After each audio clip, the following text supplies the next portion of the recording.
ఇప్పుడు తెలుగు సినిమా అంటున్నారు. తెలుగు సినిమాలో ఎంతమంది తెలుగు వాళ్ళు ఉంటున్నారు చెప్పండి.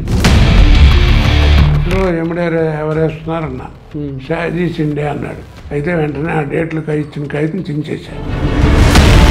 దాసరి నారాయణరావు గారు చనిపోయిన తర్వాత తెలుగు ఇండస్ట్రీకి ఒక పెద్ద దిక్కు లేకుండా పోయారు. పెద్ద దిక్కు ఎవరంటే చిరంజీవి గారు అంటారు. నమస్కారం సార్ కోట గారు. నమస్కారం అండి. సార్ జస్ట్ ఇవి మీ అన్ని ఆస్తులు సార్. ఇవి మీరు మీ సినీ కెరియర్లో సంపాదించిన ఏదైనా ఉన్నాయంటే కోట గారిది ఇవే. చూసారా ఈ క్యారెక్టర్స్, మరుపులేని క్యారెక్టర్స్ ఇవన్నీ. అంటే ఒక సినిమాలో మీకు కొత్తగా చెప్పాల్సింది ఏం లేదు కోట గారి గురించి. ఆ సినిమాలో హీరోయిన్ అనే కాదు, కోట గారు ఉన్నారా లేదా దాని మీద డిపెండ్ అయింది. చాలా సినిమాలు అలాగే హిట్ అయ్యాయి. నాకు తెలిసినంత వరకు మామగారి సినిమా అనేది ఒకటి, అహానా పెళ్ళంట ఇంకోటి, అలా చెప్పుకుంటూ పోతే చాలా సినిమాలు వచ్చేస్తాయి. అహానా పెళ్ళంటారు సార్ నిర్వర్తించే క్యారెక్టర్ అయితే ఇప్పటికీ సినిమా ఉన్నంత వరకు ఆ క్యారెక్టర్ అలాగే ఉంటుంది. ఆ కోడిని ఎదురుగా పెట్టి ఆయన చేసిన ఒక పిస్దారి క్యారెక్టర్, అలాంటిది కొన్ని క్యారెక్టర్స్. ఒక్కసారి నిజంగా మన మనసులో కోట గారు అంటే చాలా క్యారెక్టర్స్ గుర్తుకొస్తాయి ఆయన పోషించినవి. కానీ ఆయన మనసులో ఏమున్నాయి, ఆయనకి ఇంకా గుర్తులు ఏమున్నాయని తెలుసుకున్నాము. ఇది అన్నింటిలో ప్రతి క్యారెక్టర్ వెనకాల ఒక రకమైన ఎమోషన్, ఒక రకమైన ఎక్స్పీరియన్స్ ఉంటాయి. ఆ రోజుల్లో ఈ 100 days ఫంక్షన్ చేసినప్పుడు ఆ షీల్డ్లన్నీ చెక్కతో ఇచ్చేవారండి. రాను అవి అంటే చెక్క కదా, పాడవటం మొదలైనవి. సింక్ అయ్యి కొంచెం ముడతలు రావడం, ఇలాంటి దానిపైన అంటించినటువంటి ప్లేవుడ్ అవి కొంచెం పాడైనవి, కాస్త పురుగులు చేరటం అలాంటివి. అందుకని వాటన్నిటినీ ఉన్న వాటిల్లో కాస్త బెటర్ వాటిని అన్నింటినీ మా అబ్బాయి ఫోటో తీయించి అది తయారు చేయించాడు. ఏది కూడా మీరు ప్రతిదీ గుర్తుకు పెట్టుకునే క్యారెక్టర్స్ ఇవన్నీ. అసలు బాగా అన్నిట్లో బాగా గుర్తుకుండే క్యారెక్టర్ ఏముంది సార్ దీనిలో? ఏది సార్? మెచ్చినవన్నీ మంచి ఇవన్నీ అలాంటిదే, ఇవన్నీ కరెక్టే. దీంట్లో ఒక్కరి గురించి చెప్పుకోవడానికి కూడా లేదు ఇక్కడ అంతా. చూడండి, ఒకదానికి మించింది ఒక క్యారెక్టర్ ఉంటుంది ఇక్కడ అంతా అని చెప్పి వెంటనే అది చూడంగానే ఆ సీన్ అలా నెమ్మది వేసుకుంటాడు తెలుగు ప్రేక్షకులు. ఎప్పుడన్నా ఏం తోచబోతూ వచ్చి కూర్చుని వాడంక చూస్తుంటా. ఒక్కొక్క ఫోటోలో ఒక్కొక్క ఇన్సిడెంట్ వెనక వస్తుంటే అలా గుర్తు చేసుకుని అలా కూర్చుంటాను. ఇప్పటికీ మీకు నటించాలని ఉంది సార్? అది అడుగుతూ ఉంటారా ఇంకా నటించండి అని? ఖచ్చితంగా ఉంటుందండి. నటుడికి అది పోదు. ఎందుకంటే నటుడికి రిటైర్మెంట్ అని లేదు. ఏ వయసు తగ్గ వేసాలు ఆ వయసుకు వస్తుంటాయి. కాకపోతే అంటే ఓపిక ఉందా లేదా అని చూడాలి. జ్ఞాపక శక్తి, ఎవరన్నా కాస్త పెద్ద డైలాగ్ పెడితే అది మర్చిపోకుండా చెప్పగలగడం, కరెక్ట్గా చెప్పగలగడం, ఆ ఒరిజినల్ వాయిస్, ఆ నాభిస్థానం నుంచి ఆ స్వరం రావడం, అవన్నీ అలా పాడవకుండా ఉంటే వాడు జీవితంతో నడుస్తాడు. దాని తప్పే సార్. ఇంచుమించు అన్ని పాత్రలు పోషించారు మీరు. ఇంకా ఈ పాత్ర నేను పోషించుంటే బాగుండేది అంటే అనకూడదు కానండి. అంటే అని అనుకుంటారేమో. బాకీ వాడి దగ్గర నుంచి దుర్యోధన దాకా అన్ని వేషాలు వేసాను.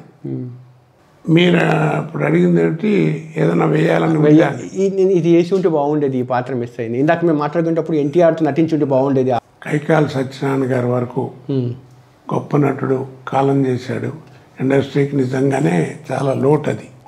ఆ కాలం వరకు ఏమిటంటే 5 రకాల సినిమాలు ఉండేవి. సాంఘికం, పౌరాణికం, జానపదం, చారిత్రాత్మకం, కౌబాయ్. ఈ 5 రకాల సినిమాల తప్ప 6వ రకం లేదు. సినిమాలతో పాటు నటనలో కూడా ఒక లిమిటేషన్ ఉండేది. మారువాడి వేషాలు ఎలాంటివి ఉన్నాయనుకోండి, లేకపోతే ముస్లిం వేషాలు ఇలాంటివి. మీకు ఇస్తే మాకే తీసుకుపోతాం, మాకు ఇస్తే మీకు ఇస్తాం, అలా ఉండేది అప్పుడు. ఇప్పుడు ఆ స్లాంగ్ లేదు. ఇప్పుడు పొలిటీషియన్ మాట్లాడేది సోదరి ముళ్ళారా అనే పద్ధతిలో ఉండేది. ఇప్పుడు అలా లేదు. అప్పటి రోజుల్లో వాళ్ళని అడిగితే ఆ 5 రకాల్లో ఏదో ఒక చోట ఓ సినిమాలో ఒక వేషం జ్ఞాపకం వచ్చేది. అది తప్ప అన్ని వేసానండి, అది వేస్తే బాగుండు అనిపిస్తుంది అనేవారు. ఇప్పుడు ఆ ఛాన్స్ లేదు నీకు. అప్పట్లో ఏంటంటే సినిమా యొక్క ప్రభావం మనుషుల మీద ఉండేది. ఇప్పుడు మనుషుల ప్రభావం సినిమా మీద పడిపోయింది. సార్, ఒక మనిషికి ఇన్ని పాత్రలు అన్నట్టుగా మీరు కామెడీ పాత్ర చూసి దాంట్లో ఒదిగిపోయేవారు, విలన్ పాత్ర చూసుకుంటే దాంట్లో జీవించేసేవారు అంతా అని చెప్పి. అంటే ఏ పాత్ర అయితే నన్ను అతికినట్టుగా దీనికి కామెడీ అంటే ఈ కోటగారి సెట్ అవుతారు, దీనికి విలన్ అంటే ఈ కోటగారి సెట్ అవుతారు. అలాగే ఎలా సాధ్యమైంది సార్ అంత అని చెప్పి అది నాకే అర్థం కాదండి. భగవంతుడు ఇచ్చింది అది. ఓ శరీరానికి ఈ శరీరం మీద ఉందా చెప్పాను కదా అన్ని వేషాలు వేయించాడు. నేను అనుకున్నానా కాదు, ఒక నగ్న సత్యం చెప్తానండి, అది నాకు కూడా అప్పుడప్పుడు ఆశ్చర్యం వేస్తూ ఉంటుంది. ఇప్పుడు ఆ వేషాలన్నీ ఉన్నాయి కదా, ఏ వేషం కూడా నాకు ఒక రోజు ముందు పిలిచి వేషం ఎలా అనుకుంటున్నామండి శ్రీనివాస్ గారు, మీరు కూడా ఆలోచించండి, ఏమన్నా ఉంటే ఊతపదంగానే ఏమన్నా పెడితే బాగుంటుంది చూడండి అని చెప్పింది ఒక్కటి లేదండి. అన్ని వేషాలు ఒక గంటన్నర ముందు వెళ్తే కూర్చొని ఇదండి డిస్కస్ చేసి వేషం పెట్టా అనుకుంటున్నాం, మీరు కూడా ఆలోచించండి అని చెప్తే చేసిన వేషాలు అయిపోయి. అది ఒక అదృష్టం కదా. కాకపోతే నన్ను అడిగేవారండి ఎవరన్నా దేనికోసం అంటే గెటప్. ఇప్పుడు ఆ బట్టతల వేషాలు ఉన్నాయి చూడండి, అప్పుడు ఏంటంటే బాగా బిజీ కదా, రోజు 2-3 సినిమాలు షూటింగ్లు చేసేవాళ్ళం. ఆ కంటిన్యూటీ కోసం బట్టతలు చేస్తే కష్టం, ఎలాగా ఏంటి అని అప్పుడు అట్లాంటప్పుడు డిస్కస్ చేసేవారు. ఈ గట్ట పెట్టి అనుకుంటున్నామండి ఇలా బట్టతలు ఉంటే బాగుంటుంది న్యాచురల్గా, మీకు ఏమన్నా విగ్గులు ఉన్నాయా, సినిమా పొజిషన్ ఏంటి అని అడిగేవారు. అంతే తప్ప క్యారెక్టర్ గురించి ఎప్పుడు తెలియదు సార్. అప్పుడు కూడా ఒక సినిమా కొన్ని దశాబ్దాలు పోయినా కూడా అలాగే గుర్తుండిపోయేది. ఇప్పుడు ఎగ్జాంపుల్ మాయాబజార్ సినిమా ఇప్పటికీ గుర్తుంటుంది జనాలకి, అంటే ఓల్డ్ జనరేషన్ మిడిల్ ఉండే వాళ్ళందరికీ. ఒక పాత్ర అయితే ఇంకా గుర్తుండేది, ఘటోత్కచుడి పాత్ర ఉంది ఇంకా గుర్తుంటుంది. ఇప్పుడు పుట్టే పాత్రలు వారం తర్వాత మళ్ళీ ఆ సినిమా గురించి రివీల్ చేసుకోవాలంటే గుర్తు రావట్లేదు. అది ఓల్డ్ ఈజ్ గోల్డ్ అంటారు, అదే అని అంటారా? ఓల్డ్ ఈజ్ గోల్డ్ అని అందరికీ తెలుసు, కానీ ఇప్పుడు ఉన్నటువంటి ఈ యూత్ తెలుసుకోవాల్సిందంటే gold never become old. Old is gold but gold never become old, అది గుర్తుంచుకోవాలి. అందుకనే పాత మాయాబజార్ సినిమాకి ఇప్పటిదాకా ప్రేక్షకులు ఉన్నారు. ఇన్ని సంవత్సరాలు 50 సంవత్సరాల పైన. అవును, అంటే ఇప్పుడు కొత్త సినిమాలకు ఆ లైఫ్ రావట్లేదు సార్. అది రావట్లేదంటే సృష్టించేవాడిని బట్టి ఉంటుందండి. చెప్పే పాఠాలు చెప్పే మాస్టర్ గారు గొప్పవాడైతే విద్యార్థులు కూడా గొప్పవాళ్ళు అవుతారు. వాడి దగ్గర సత్తాలన్నప్పుడు వీడిదే ఉంది. ఇప్పుడు తెలుగు సినిమా అంటున్నారు, తెలుగు సినిమాలో ఎంతమంది తెలుగు వాళ్ళు ఉంటున్నారు చెప్పండి? కనీసం 2-3 పరభాష వాళ్ళు ఉంటారు. వాళ్ళు పెట్టుకోకూడదని కాదు నా ఉద్దేశం. ఆ మాత్రం యాక్టింగ్ అంతకంటే 1000 రెట్లు ఎక్కువ చేసేవాళ్ళు తెలుగులో ఉన్నారు. మంచి వాళ్ళని పట్టరండి. పోయారు పాపం, ఆయన పెద్ద ఆయన పొడుగ్గా ఇందా చెప్పాను పేరు, అమరేష్ పూరి గారు లాంటి వారు, లేదా నజీరుద్దీన్ షా, ఇలాంటి పెద్దవాళ్ళు ఉన్నారు కొంతమంది, లేదా అమితాబ్ బచ్చన్ గారు, అలాంటి వాళ్ళని నానా పాటేకర్, ఇలాంటి వాళ్ళు ఉన్నారు ఎంతోమంది పేరు పొందిన వాళ్ళు. అలాంటి వాళ్ళని పెట్టండి, వాళ్ళ దగ్గర నౌకరు వేషం ఏమన్నా వేస్తా, నాకేం అభ్యంతరం లేదు. అంటే పరభాషకు సంబంధించిన వాళ్ళు జూనియర్ స్థాయి అంత టాలెంట్ లేకపోయినా కూడా జూనియర్ నటులు తీసుకుని వచ్చి ఒక సీనియర్ నటులని తీసుకుని కింద పనిచేయాలంటే కొంచెం బాధగా ఉంటుంది. బాధే ఉందండి, అది నేను గుర్తుగా పెట్టుకున్నప్పుడు నాకు బాధే ఉంది. డబ్బులు తీసుకున్నా కదా, నేను మీ విషయం కాదు జనరల్ విషయం చెప్తున్నాను అంత అని చెప్పి. ఎవరి బాధే ఉందండి, ఎవరైనా అంతే, ఎవరైనా వాళ్ళ వృత్తి అది పెట్టుకున్నాం కానీ కాకపోతే ఇట్లా బయట కూర్చున్నప్పుడు మాట్లాడతారు. అంటే ప్రాక్టికల్గా ఎవడు చేయలేడు. కొన్ని చోట్ల నేను ప్రాక్టికల్ చేసేవాడిని. సార్ నాకు తెలియగలుగుతాను, అంటే ఇప్పుడు సినిమాలు తెలుగు యొక్క సినిమాల యొక్క సాయాజీ షిండేతో ఒక సినిమాలో ఎముడి వేషం వేయించారండి. అతను వేస్తున్నట్టు నాకు తెలియదు. ఆ ప్రొడ్యూసర్ గారు 1 నెల రోజుల క్రితమే, అప్పుడు కాస్త బాగా బిజీగా ఉండేవాడిని కాబట్టి ఆ డేట్లు తీసుకున్నాడు, 12 రోజులు ఎంతో.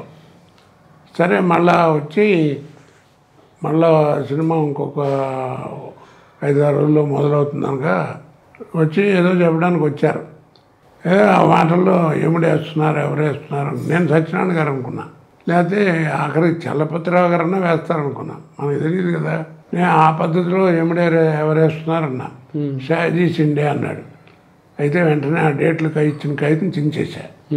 కోపం వచ్చింది, ఎందుకు చించారని. ఆయన వేనండే వేషం అన్న. అన్నాడు, ఆయన వేషం ఎలా చేస్తాడో పక్కన పెట్టండి, నేను ఆయన ముందు ఆయన ఎముడు వేషం వేసుకుని ఆయన ముందు నేను మామూలు వేషంలో నేను కనుక డైలాగ్ చేస్తే నన్ను తిడతారు ముందు, శ్రీనివాసరావు సిగ్గులేదా, అతను ఏమిటేంటి నువ్వేంటి అని. ఇట్లా కాదండి, ప్రజల్లో ఒక ఎముడు అంటే బలాన్ వాళ్ళు అని ఒక ముద్ర ఉంది. కృష్ణుడు అంటే రామారావు, అలాగా ఒక సత్యనారాయణ గారు, అలా ఉంది. అలాంటి వాళ్ళు ఉండాలి. కానీ అతను ఏ రకంగా సూట్ అవుతాడు, అతను మంచి యాక్టర్ అవచ్చు అతని భాషలో, అది వేరు సంగతి. క్యారెక్టర్ ఉండొచ్చు. అందుకే అన్నారు ఆంగికం భువనవేశ వాచికం సర్వమంగమయ అని ఒక పద్యం ఉంది, ఒక శ్లోకం. అలాగా మనిషిని చూడంగానే భలే ఉన్నాడరా అనిపిస్తే 30 మార్కులు కొట్టేశాడు అప్పటికే. అంతే, పాస్ మార్కులు వచ్చేసాయి. వచ్చేసినట్టు. ఇప్పుడు రామరాజుని చూడంగానే ఎలా ఉన్నాడు, దుర్యోధనుడు వచ్చాడు టక్కున ఫస్ట్ ఫ్రేమ్ చూస్తే బా ఏమన్నాడు రా అనేవారు, అనగానే అక్కడే సగం మార్కులు కొట్టేశాడు. అది లేదు కదా ఇప్పుడు. తర్వాత కథల్లో కూడా మార్పు వచ్చేసింది. సర్కస్ సినిమా లేదు ఎక్కడ, అంత సర్కస్ ఇప్పుడు. అంతే, ఉరికే డ్యాన్సులు ఎరా అంటే ఎరా, ఏదో ఇంటర్వెల్ దాకా ప్రేమించుకుంటారు. ఇంటర్వెల్ దాకా వాడేవడో వీడెవడో ఇది ఎవరో తెలియదు వాళ్ళకి. మనం అనుకోవాలి టికెట్ కొన్నాం కదా, ఇంటర్వెల్లో అడుగుతాడు నువ్వు ఎవరు అమ్మాయి అని, మల్లన్ రెడ్డి గారు అమ్మాయిని, నువ్వా ఇదేనండి ఇంటర్వెల్ బ్రహ్మాండాన్ని బ్యాంక్ అంటాడు, అది ఇంటర్వెల్. అంతే, అక్కడి నుంచి వాడి వెనకాల వీడి వెనకాల వాడు కారులో పట్టడం. ఆ రోజుల్లో స్టోరీ మీద ఎంతమంది ఒక కసరత్తు ఉండేది. ఏ క్యారెక్టర్ ఉన్నా ఆ రోజుల్లో కథలో ఏ క్యారెక్టర్ వచ్చినా అది కథకు లింక్ అయి ఉండేదండి. బట్లర్ వేషం అయినా సరే కథకు లింక్ అయి ఉండేది. ఇప్పుడు అది లేదు కదా, ఒక కథ పాడు ఏముంది, ఏమీ లేదు. మీకు మంచి క్యారెక్టర్ ఆర్టిస్ట్ పాత్రలు వచ్చాయి, విలన్ పాత్రలు వచ్చాయి. సింగర్ కూడా మీరు పరకాయ ప్రవేశం చేశారు, ఆ మందుబాబుల సాంగ్ పాడి. అది మీకు అవ్వాలని ఉండిందా, లేకపోతే అది యాదృచ్ఛికంగా జరిగిపోయింది అంటారా? యాదృచ్ఛికంగా జరిగిందండి అది. అది యాక్చువల్గా దేవిశ్రీ ప్రసాద్ గారు పాడారు, చాలా బాగా పాడారు, మీకు తెలుసు. ఆయన మ్యూజిక్ డైరెక్టర్ పైగా. సినిమా ఆయన పాడిన పాట మీదే యాక్ట్ చేసి కూడా వచ్చేసాను. సినిమా ఓ 10 రోజులు ఇంకో 15 రోజుల్లో రిలీజ్ అవుతుందనుకో, రోజు డైరెక్టర్ గారు ఫోన్ చేశాడు పొద్దున్నే, షూటింగ్ వెళ్తున్నామంటే అవునున్నాను. 1 గంట పర్మిషన్ పెట్టి కాస్త ప్రసాద్ ల్యాబ్ దగ్గర రా అన్నాడు. నేను అనుకున్నాను ఏదైనా సెన్సార్ కట్ పడిందేమో, మామూలు డైలాగులు కొంచెం మాట్లాడినా ఎల్లుండి వస్తాయి కదా అలాంటి చెప్పెట్టానుగా 1 గంట అడుగుతున్నారని వెళ్ళా. సరే వెళ్తే డబ్బింగ్ థియేటర్ కదా ఇట్రా అని మీరు రికార్డింగ్ థియేటర్లోకి వెళ్ళి తెరలేవుడు దేవిప్రసాద్ రైటరు. తర్వాత ఆ రోజు ఆ థియేటర్ కీరవాణి గారు బుక్ చేసుకున్నారట. ఆయన దాంట్లో వచ్చినట్టుంది అది. నువ్వు పాడుతున్నావు అన్నారు. నేను పాడటం ఏంటో చక్కగా పాడాడంటే చాలా బాగా పాడాడు. ఆయన ఉద్దేశం పాడటం ఏం లేదు, అదే స్క్రీన్ మీద బాగా పెద్దవాళ్ళలాగా మీరు జైజాంటిక్ కనపడుతున్నారు, పైగా తాగుబోతు వేషం. అతనేమో కరెక్ట్గా సింగర్లో పాడాడు, మ్యాచ్ అవ్వట్లేదండి, మీరు పాడితే బాగుంటుందని ఉద్దేశం పెట్టామన్నారు. అప్పుడు కీరవాణి గారు అన్నారు, పాడండి పర్లేదు, ఆయన పాడితే సింగర్ అని అడుగుకుంటారు, పాడారు అనుకుంటారు ప్లేబ్యాక్ వాళ్ళని, మీరు పాడితే ఓ తాగుబోతూ ఉంటుంది పాడండి అన్నాడు. సరే లోపలికి వెళ్ళాను, 1 గంటలో పాడేసి వచ్చేసాను. అదే సూపర్ హిట్ అయిపోయింది అది. సరే అదృష్టం అండి, అది నేను చెప్పాను. ఆ తర్వాత ఎవరో 2-4 అడిగారు సినిమాలో పాట పెట్టాను, నేను పాడిన అని చెప్పాను. ఆ వేషాలు కూడా పోయినాయి. ఎందుకంటే మనం కాని పని ఎందుకు చేయాలి, అది ఏదో వచ్చింది అదృష్టం, దాని పాడిన దానికంటే 100 రెట్లు పేరు వచ్చింది, ఇంకేం కావాలి. ఎందుకంటే కైకాల సత్యనారాయణ గారు కూడా మంచి మంచి పాత్రలు వచ్చాయి. అయ్యో ఆయన మహానుభావుడు, ఆయనకేమండి. ఆ మధ్యకాలంలో ఒకసారి ఒక ఇంటర్వ్యూ చూశాను యాక్చువల్గా ఆయనతో. అంటే పాప మంచి మంచి పాత్రలు పోషించారు, కానీ అనుకోసారి ఇంకొంచెం గుర్తింపు గౌరవం వచ్చి ఉంటే ఆయనకు అది ఏమిటోనండి. మరి ఇప్పుడు మీరు అన్నారే పరకాయ ప్రవేశం లేకపోతే అలాగే అలాంటి వేషాలు ఆయన రాలేదు, వస్తే చేసి ఉండేవారు, ఎందుకు చేయలేవాడు. ఆయన రోజులు వేరు, ఆ పద్ధతులు వేరు, పైగా ఆయన పర్సనాలిటీ వేరు. ఇప్పుడు నేను శత్రువు సినిమా ఒకటి జ్ఞాపకం ఉందా, అది నిజంగా నేను నా లైఫ్లో ఎప్పుడు తినలేదు. మ్యాక్సిమం తింటే 3వ టేక్, 2, 3వది ఏదన్నా ఈ టెక్నికల్ ఫాల్ట్ ఏదైనా వస్తే ఇంకోటి. అది వెంకటేష్ సినిమా కదా సార్ అది. 18 టేకులు తిన్నానండి ఫస్ట్ షాట్. నాకే సిగ్గేసింది, ఎందుకంటే అది కోటరామకృష్ణ గారు చేస్తుంటే మనకు నవ్వు వచ్చేసేది. ఆయన పర్సనాలిటీకి దానికి టట్ అంటే నవ్వు వచ్చేసేది. అలా చేస్తే రాకపోతే అప్పుడు లంచ్ బ్రేక్ ఇచ్చి తర్వాత రమ్మన్నారు. సరే ఏమైందో ఏమో రాగానే టక్కన చేసా, ఓకే అయింది, ఇక దొరికింది అది అట్లా వెళ్ళిపోయింది.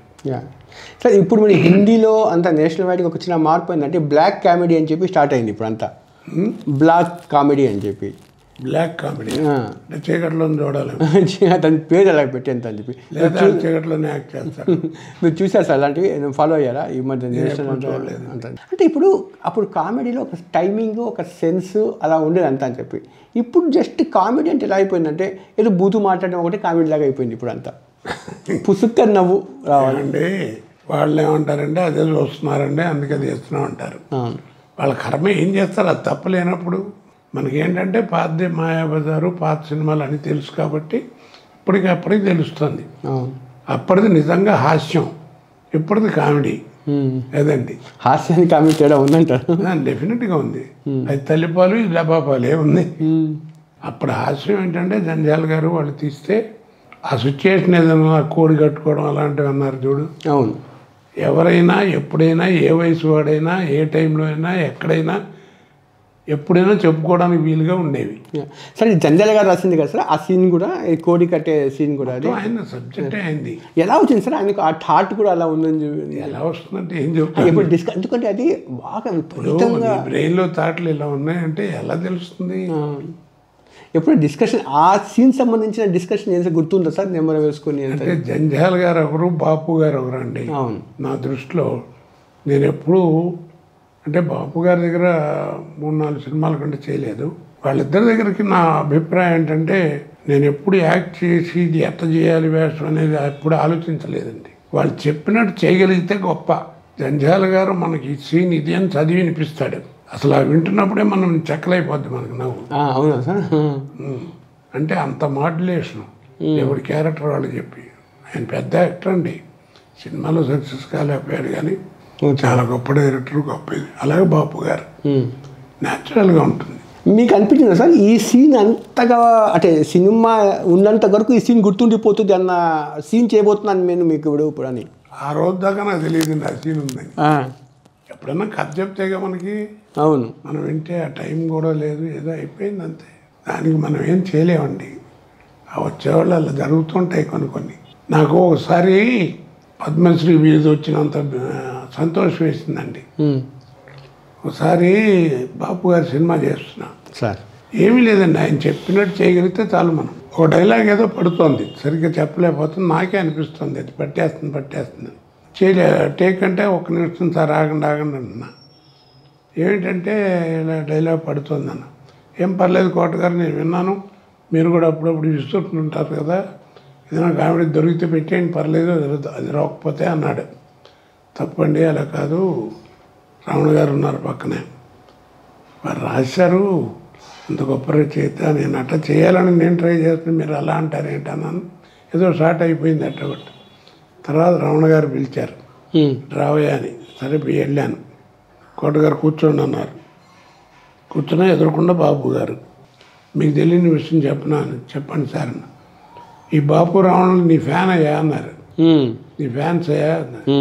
నాకు నిజంగా 1 నిమిషం కళ్ళం నీళ్ళు తిరిగింది. పద్మశ్రీ వచ్చి అంత అయిపోయింది. వాళ్ళు పోయినప్పుడు మైక్ ఇచ్చి నేను మాట్లాడుతాను, మహానుభావులు పెద్ద ఆయన. తెలుగు చూడాలంటే బాపు, తెలుగు వినాలంటే రమణ. బాబా మన కర్మ, మనం ఏం చేస్తాం, చూసి ఆనందించాల్సిందే అన్నారు. సార్ బాపు గారి డైరెక్షన్ అంతా జస్ట్ ఒక వైట్ పేపర్ మీద బొమ్మలు రాసి చూపిస్తారు సార్, అంతే సార్. పెద్ద సినిమా తీసినా టీవీ సీరియల్ తీస్తున్నంత సౌండ్ కూడా ఉండదండి, అంత ఇదిగా ఉంటుంది. ఆయన సీన్ ఎలా కావాలని చెప్పి జస్ట్ బొమ్మ గీసి చూపుతారని చెప్తారంటే కదా సార్. దగ్గర మనకేం చూపించరండి, ఆయన చేతిలో స్క్రిప్ట్ ఉంటుంది, పక్కన ప్రతి డైలాగ్కి పక్క బొమ్మ వేసి ఉంటుంది, అలా చేయాలని చెప్పి ఇలా చేయించాలని ఆయన అన్నమాట. ఓకే. ఆయన మంచి జోక్ కూడా, ఏదైనా హాస్యం కూడా బాగుంటుంది జీవితంలో కూడా ఆయన. ఓకే. ఒకసారి తనికెళ్ళ భరణిను నేను పద్మాలయాలు షూటింగ్ జరుగుతుంది బాపు గారి అని వెళ్ళాం. వెళ్తే అంతా అయింది, బాగుంది, నమస్కారం అన్న. వచ్చేప్పుడు భరణి అన్నాడు, సెట్ అంతా చూసి చాలా తెలుగుదనం ఉట్టిపడుతుంది అన్నాడు. ఏమన్నారన్నాడు బాబు గారు, తెలుగుదనం ఉట్టిపడుతుంది అన్నాడు. లేదండి మార్వాడి ధనమే అన్నాడు ఈయన. ఇప్పుడు చూడండి సార్, ఇన్ని సంవత్సరాలు ఇంచుమించు దాదాపు 40 సంవత్సరాల పాటు మీరు నవ్వించారు తెలుగు ప్రజల్ని అందరినీ. చిన్నపాటి వివాదం రాలా, ఎవరు మనోభావాలు దెబ్బతినలేదు. అది ఎప్పుడు 5 సంవత్సరాలు బాగా నవ్వించారు. బాగా అంటే రోజుకి 20 గంటలు పనిచేశాను. సార్, నాకు 6 ఏళ్ళ కుర్రాడి దగ్గర నుంచి 60 ఏళ్ళ ముసలాడి దాకా ఫ్యాన్స్ ఉన్నారండి. 75 చెప్పవచ్చు మీరు. ఇంకా సత్యనారాయణ గారు వచ్చారు, లేదా బ్రహ్మానంద గారు వచ్చాడు, లేదా ఎంఎస్ వచ్చాడు, ఇట్లా మాడతారు చూడంగానే. నన్ను చూడంగానే రే కోటగాడు వచ్చాడు రా అంటారు.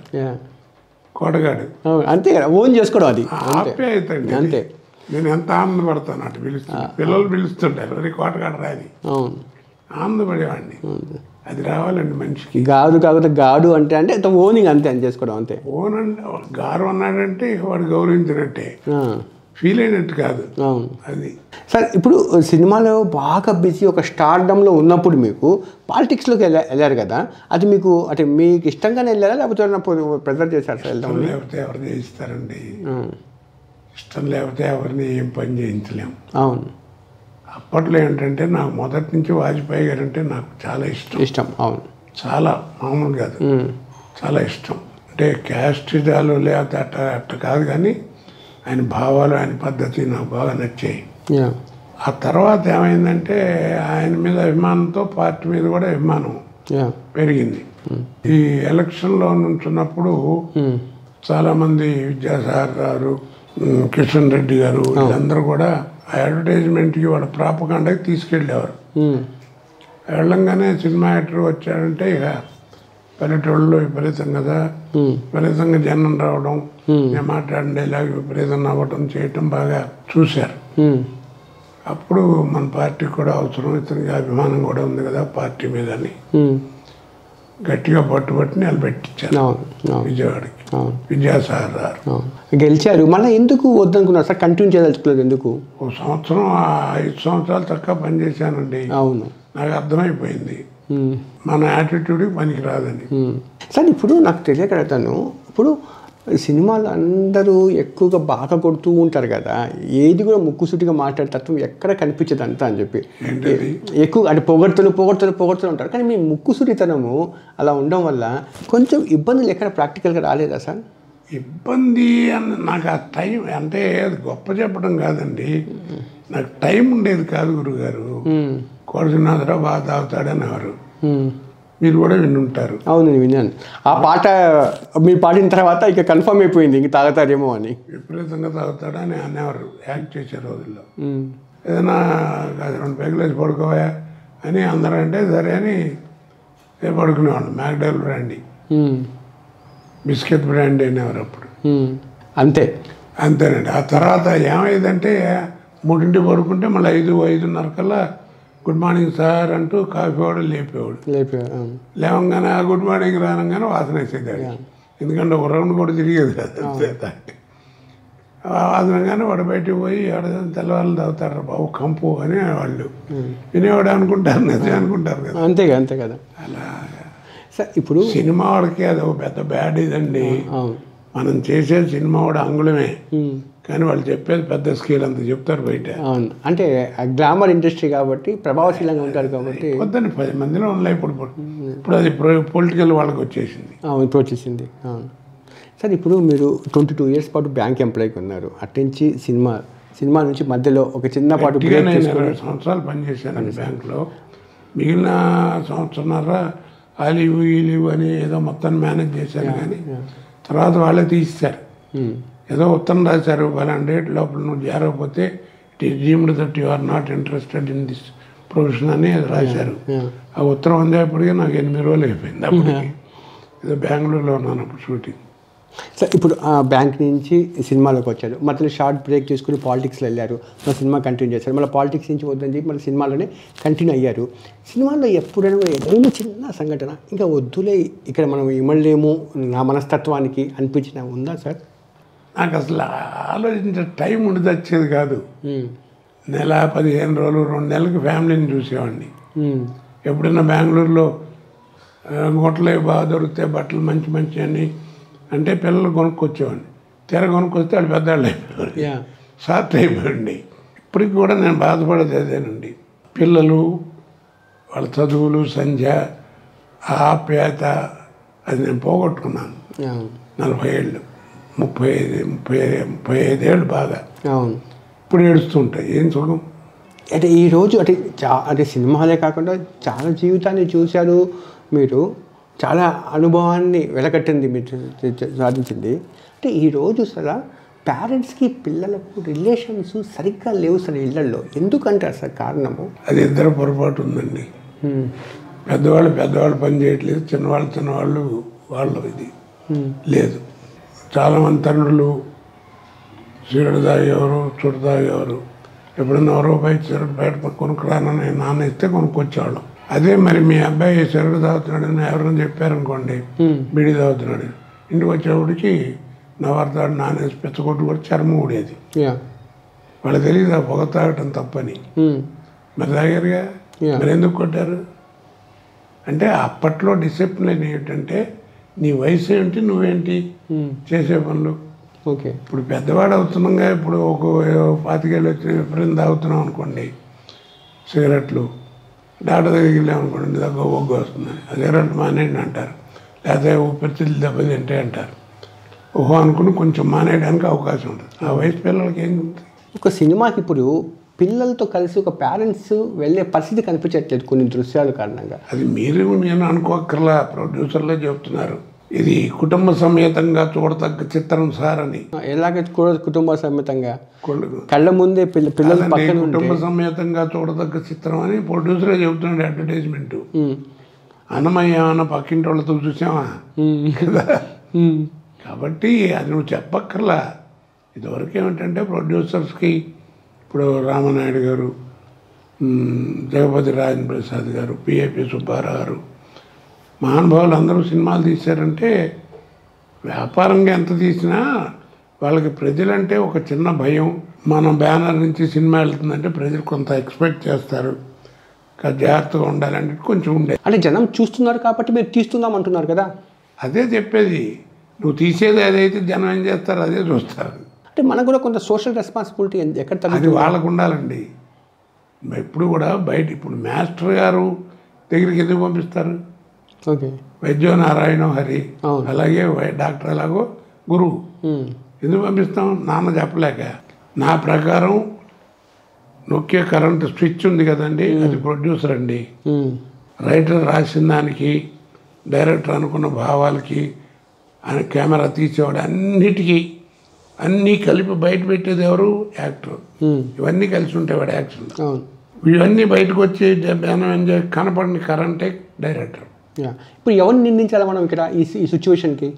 అది ముగ్గురికి ఉండాలి, అప్పుడు ఉండేది. సో ఇటువంటి సినిమాల్లో మీరు నటించకపోవడం మంచిదైంది అన్నట్టుగా అనిపిస్తుంది కదా మీకు? ఎందుకు అనిపిద్దండి? ఇప్పుడు మనం చెప్పిన వినే పరిస్థితి లేదని ఇప్పుడు వచ్చేసింది కదా. ఓపుకుంటే చెప్పడం, లేదని వారు మూసుకూర్చోవడం. ఆ రోజుల్లో మీరు చెప్పేవాళ్ళు సార్ ఇతను అనుకుంటే మీ సమయంలో డైరెక్టర్ కానీ ప్రొడ్యూసర్ కానీ ఒక సీన్ హద్దుదారి రాస్తే ఎవరైనా ఇది చేయడం వల్ల సమాజంలో వేరే రకంగా సంకేతాలు వెళ్తాయి. ఇప్పుడు సినిమా దాకా ఎందుకండి, ఆ రోజుల్లో పత్రికలు ఉన్నాయి. ఏం రాసేవారు? ప్రచురించడానికి వీలు పడనటువంటి దుర్భాషలతో మాట్లాడారని ఉండేది. ఇప్పుడు వాడు అక్కడ ఏం తిడుతున్నాడో టీవీలో ఇక్కడ చూపిస్తూ ఉంటుంది. అవును, మరి తేడా లేదు. అది దీనికి పోలీస్ వ్యవస్థ ఉందండి, అది డిసిప్లిన్ కోసం. వాడిని ఎక్కడ వాడాలో అక్కడ వాడాలి. వాళ్ళని నెక్లెక్స్ రోడ్డు దగ్గర కాపలా పెడితే వాడు విసుక్కోడు, అదే ఉద్యోగం అనుకో. కాకపోతే ఏంటంటే పోషించుకోవడం కోసం చేస్తాడు, ఉద్యోగం కోసం, ముక్తి కోసం. శ్రద్ధ ఉండద్దు, అది నేను చెప్పేది. సార్ ఇప్పుడు సినిమాల్లో మీరు నటించారు కదా సార్, మీ నటనకు తగ్గట్టుగా వెలకట్టనింది అని చెప్పి పర్వాలేదు సార్, వాడు పారితోషికం అంతా బాగుంటుంది ఆ టైంలో అంతా అని చెప్పి. నేను ఎప్పుడు కూడా అతి లేదండి, మీరు నమ్మండి లేకపోతే రీజనబుల్గా. నాకేంటంటే నా అభిలాష, కొంతమంది యాక్టర్లు కోటగారు మీరు రెమ్యునరేషన్ పెంచకపోవడంతో మాకు పెంచట్లేదు అని తిట్టేవారు. ఎందుకని అంటే వాడు ఏదైనా రోజుకు 2 లక్షలు అడిగారు అనుకోండి, కోటగారే తీసుకోవట్లేదు నువ్వేంటే అని అంటున్నారు సార్ అని. నేను అడగనాయట, నువ్వు దమ్ముంటే అడుక్కోను, వాళ్ళు ఇస్తే తీసుకునేనట్టు. మరి మీరేంటండి? నాకు లాంగ్లివిటీ అనేది ఇష్టం, ఎక్కువ కాలం బతకాలి నేను. కాబట్టి కోట శ్రీనివాసరావు అంటే మంచి యాక్టరు, రీజనబుల్గా ఉంటాడు, చక్కగా నటిస్తాడని పేరుంటే లాంగ్లివిటీ ఉంటుంది. లేదా 40 సంవత్సరాలు ఎట్లా ఉన్నానండి, అంతే 40 సంవత్సరాలు ఎలా ఉన్నారు. అవును, అది లేనప్పుడు ఏముంది, ఎంతోమంది యాక్టర్లు వస్తున్నారు, టపటపటపటపక ఒక 5-6 సంవత్సరాలు ఉంటుంది, తర్వాత మరుగున పడిపోవటం. ఎందుకు సార్ విడాకులు జరగడానికి కారణం ఏమంటారంటారు ఈ మధ్యకాలంలో వరుసగా? ఏమండి, భార్యాభర్త అంటే సంసారం అంటే 4 గోళ్ళ మధ్యలో జరిగేది. అది ఊరికే కబుర్లు చెప్తారు కానీ ఊరికే మనం నువ్వు నేను అనుకుంటూ వస్తుందా? ఆ మధ్యలో ఏం గొడవ ఉన్నాయా మనకేం తెలుస్తుంది? ఎవరు ఏం చేయలేమండి, సంసారం ఉన్నారు దాన్ని. అందుకనే ఇంకో రకంగా బ్యాడ్గా లేదు, సంసారం అన్నారు. అది వాళ్ళకి ఇద్దరు మనుషులు జరిగే మధ్యలో జరిగేటువంటి దాన్ని మూడోవాడు ఎలా ఎరుగుతాడు? కోర్టు కూడా ఏం చేస్తుందండి, సాక్ష్యాలను బట్టి చెబుతుంది తప్ప చూసి చెప్పదు కదా. మరి సార్ ఇప్పుడు మనిషి కెరీర్ వెనకాల పరిగెత్తుతూ ఉంటాడు. మీరు కూడా 40 సంవత్సరాల పాటు చెప్పారు ఇంట్లో వాళ్ళు దూరం అయ్యాను, అది మిస్ అయ్యాను అని చెప్పి.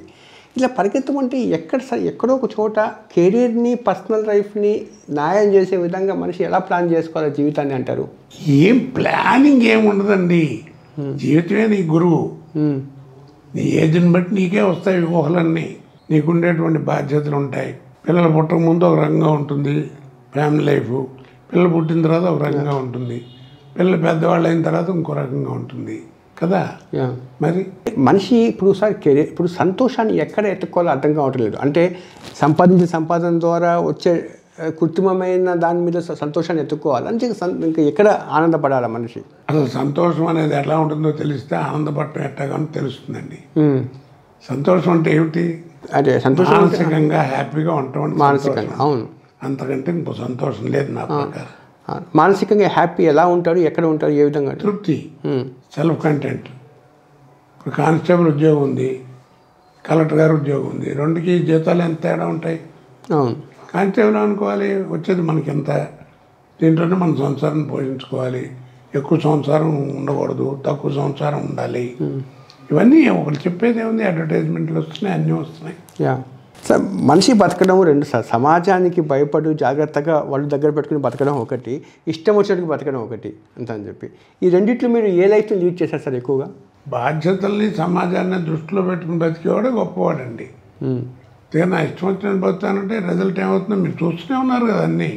సార్ మీరు కూడా దైవభక్తులు కాబట్టి అడుగుతున్నారు సార్. యాక్చువల్గా దైవాన్ని ఎక్కడ వెతకాలి సార్? కొంతమంది అంటారు ఒక ఆకారంలో వెతకమని, కొంతమంది అంటారు నీ మనసులో ఉందని, ఇంకొంతమంది అంటారు ప్రకృతిలో చూసుకోమని చెప్పి. దైవాన్ని వెతకటం ఏమిటండి? అసలు దైవం ఉన్నాడు, దైవం ఇట్టా ఉంటాడని ఎవరికి తెలుస్తుంది? ఎవరి మతం వాళ్ళది. కానీ నేను దైవం చెప్పేది ఏంటంటే ఇంకో మతం వాళ్ళని క్రిటిసైజ్ కండి. ఊరికి క్రిటిసైజ్ చేయడం, విమర్శించడం వద్దు మనకి. లేదా ఈ కన్వర్సల్ని అవని ఇవని ఇలాంటివి వద్దు. నీ పన్ను చేసుకుపో. సార్ చివరి ప్రశ్న సార్, ఇప్పుడు దాసరి నారాయణరావు గారు చనిపోయిన తర్వాత ఆ తెలుగు ఇండస్ట్రీకి ఒక పెద్ద దిక్కు లేకుండా పోయారు. ఏమండి, సీనియర్స్ ఎవరు పోయినా పెద్దవారే. ఒక దాసరి నారాయణరావు కాదు, ఆయన గొప్పవారు పక్కన పెట్టండి, అది వేరే సంగతి. పెద్ద దిక్కు ఎవరంటే చిరంజీవి గారు అంటారు. ఏమండి, రేపు ఇంకో ఆయన వస్తాడు, అంతకుముందు ఇంకో ఆయన ఉన్నాడు.